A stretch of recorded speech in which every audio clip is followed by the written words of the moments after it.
Hello everyone, ये आपका हिंदी का क्वेश्चन पेपर है बेटा, सेट 3।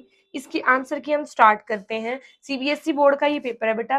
खंड कै में फर्स्ट क्वेश्चन का पार्ट नंबर फर्स्ट का आंसर रहेगा बी, सेकंड का आंसर रहेगा बी, थर्ड पार्ट का आंसर रहेगा डी एंड सेकंड क्वेश्चन आ गया है। सेकंड क्वेश्चन में फर्स्ट पार्ट का आंसर रहेगा डी, सेकंड पार्ट का आंसर रहेगा सी, थर्ड का रहेगा सी एंड नेक्स्ट है आपका बेटा खंड ख में थर्ड क्वेश्चन का आपसे फर्स्ट पार्ट में सरल वाक्य में बदलिए बोल रहा है।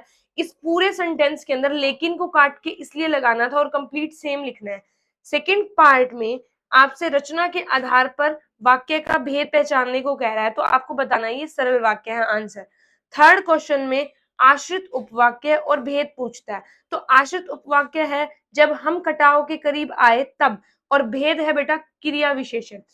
फोर्थ क्वेश्चन में आपसे मिश्र वाक्य में बदलने को कहता है, तो मिश्र वाक्य का आंसर है जो चश्मा मूर्ति की आंखों पर रखा हुआ था वह सरकंडे से बना छोटा सा था।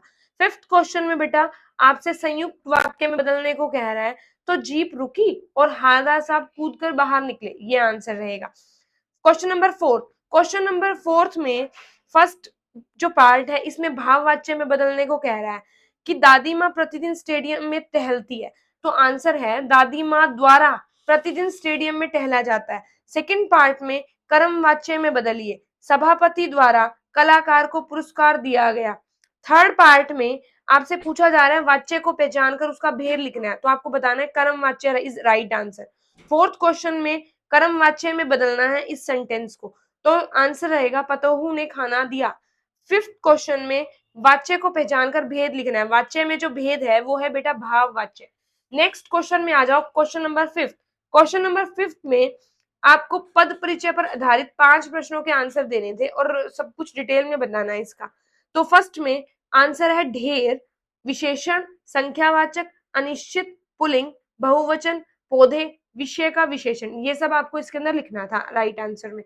सेकंड पार्ट के अंदर आंसर है हरियाली और संज्ञा, भाववाचक, स्त्रीलिंग, एकवचन और कर्ता कारक बताना था। थर्ड क्वेश्चन के अंदर बेटा थर्ड पार्ट के अंदर सॉरी, उसे is the right answer and the सर्वनाम, पुरुषवाचक, पुल्लिंग, एकवचन, कर्म कारक। फोर्थ पार्ट के अंदर मीठी इज द राइट आंसर, विशेषण, गुणवाचक, स्त्रीलिंग, एकवचन, शहनाई, विषय का विशेषण। फिफ्थ पार्ट के अंदर बेटा इज माँ इज द राइट आंसर, इसमें आपको संज्ञा, जातिवाचक, स्त्रीलिंग, एकवचन, कर्ता कारक ये भी लिखना था। क्वेश्चन नंबर 6 में आ जाओ बेटा। क्वेश्चन नंबर 6 में फर्स्ट पार्ट में आप